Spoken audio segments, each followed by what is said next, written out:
プリンツオイゲンを作る第8話。皆さん、こんにちは。小松です。最近ゆっくりがしんどいという声が増えてきたので、個人的に落ち着く声のボイスロイドを京町セリカ嬢を雇いましたよ。残念ながら、中の人はおっさんで、声もめちゃめちゃ低いので、展示会でお会いした時に幻滅しないよう、各自フィルターをかけてお聞きください。前回仮組みした台座をばらして、台座に追加加工をして完成させます。まずは、アクリル板と羅針盤の周りに、シリコンシーラーで目止めをします。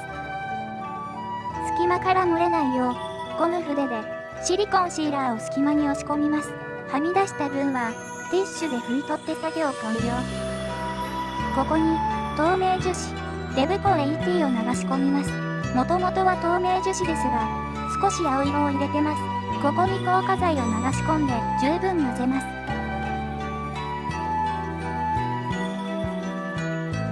ちょっと青色が薄すぎるのでラッカー塗料を追加。ここで入れる塗料はクリア系の方がいいです。顔料系塗料は透明度がなくなってしまうので注意。これを先ほど目止めした台座に流し込みます。ちょっと最初に入れたやつが透明すぎたので、さらに色を濃くしたものを混ぜて調整。流し込んだ後、少し時間を置くと混ぜた際の気泡が浮いてくるので、着火マンで気泡を潰します。個人的にはターボ系の着火マンの方が気泡をしっかり消してくれると思います。透明樹脂を流し込みました。ここにもう一手間加えます。鉄血マークをイラストレータでトレースしたので、アクリル円盤のサイズに合わせて調整します。これをカッティングプロッタでカット。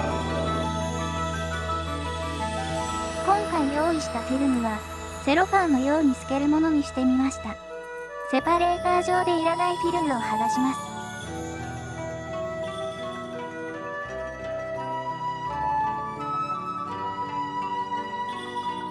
セパレーターから1枚ずつ剥がし、まだ硬化していない透明樹脂の中に埋め込みます。シールタイプなので、アクリルに直接貼ってもよかったんですが、水に浮いた感じにならないかな、と思ってやってみました。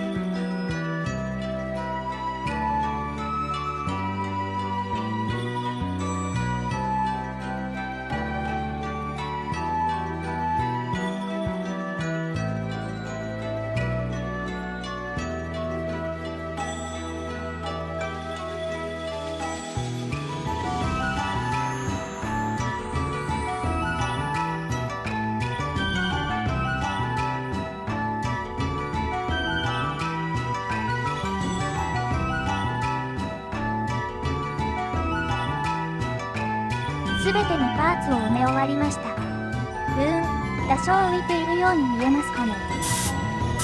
では、ここからは透明樹脂をもみ立てていきます。ある程度時間を置いて固まってきた透明樹脂に、エアブラシで空気を振ることで、自然な感じの波を再現することができます。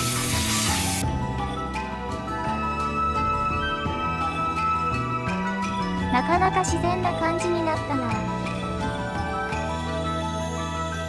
満足してダミーを貪った結果がこれだよ。もっと硬化するギリギリまでエアブラシで空気を当て続けないとダメなようです。完全に硬化してしまったので、波は大波小波で作ることにします。あまり細かい波にすると羅針盤やマークが見えなくなってしまうので、大きめのスパチュラで波を作ります。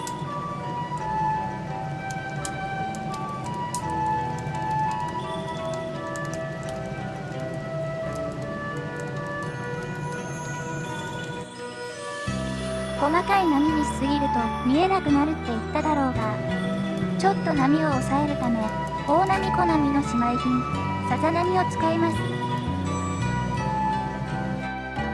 だいぶ落ち着いた波になりました。前回制作した支柱付きのアクリル板をつけるとこんな感じ。台座に本体を取り付けた際、ちょっと強度的に気になる部分があったので、小さいスパイクを改造して補助支柱を作ります。小さいスパイクはねじると先端が一体になっているので金属の部分に刺して缶のネジ棒に置換して長さを調整できるようにします。カットしたスパイクル波動ヤスリでカット時の針を除去します。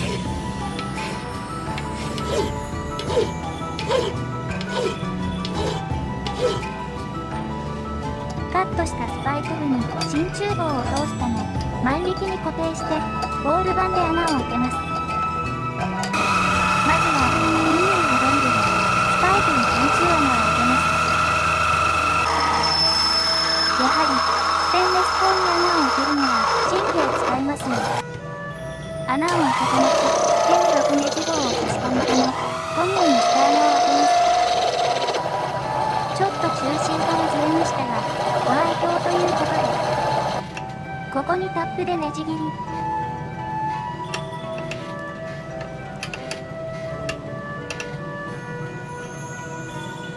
ネジ棒を差し込んで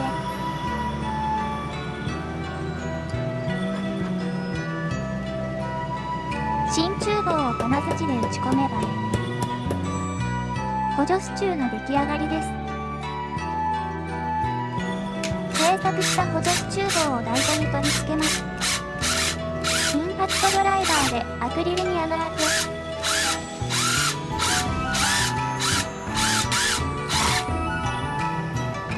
前回組み立てたアクリル板に支柱棒を追加します。組み立て完成。今回作った補助支柱は下方パーツを下支えする支柱です。さて、すべてのパーツが揃ったので台座を組み立てます。台座完成。ここにフィギュアを配置しました。初回組み立て時より相当強化され揺らしても傾いたり崩れたりしなくなりました。さて、台座は完成。フィギュアの処理も終わったのでついに塗装工程に入ります。まずは肌部分の塗装から。軸の真鍮棒はシリコン製のプラグキャップで保護します。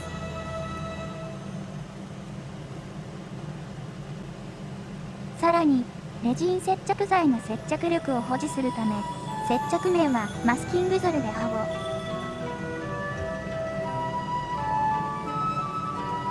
塗装前には汚れを取り除くためメラミンスポンジを水に浸して軽く表面をこすってきれいにしておきます。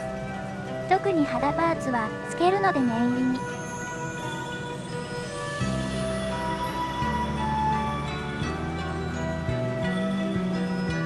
プライマーはガイアのマルチプライマーを使います。透明なので肌などサフレス塗装を行うところは全てこれを塗って下地にしています。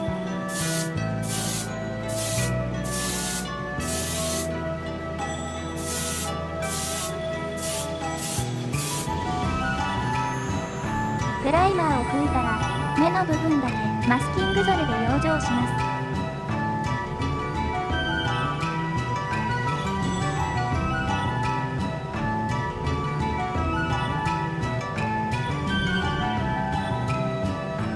プライマーが乾燥したら肌の影になるところにクリアオレンジをつけます。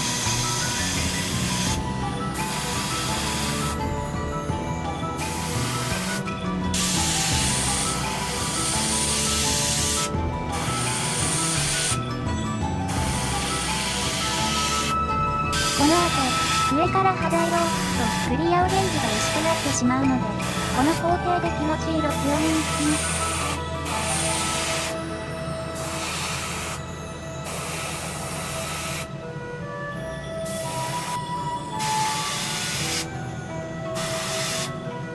顔は目尻のところなどに拭いておき、顔がのっぺりしないよう注意しながらシャドウを入れていきます。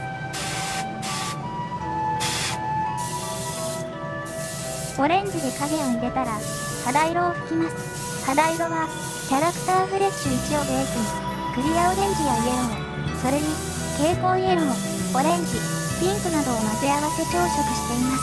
今回はキャラクターのことも考え、肌をかなり白く仕上げまし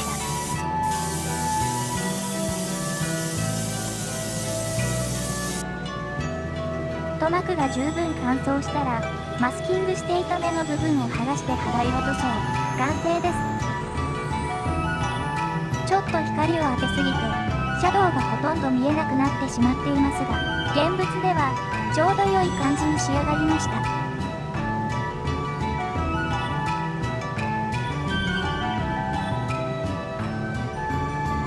では今回はここまで。次回は本体塗装と目を塗りたいと思います。ご視聴いただきありがとうございました。チャンネル登録や Twitter フォロー、高評価よろしくお願いします。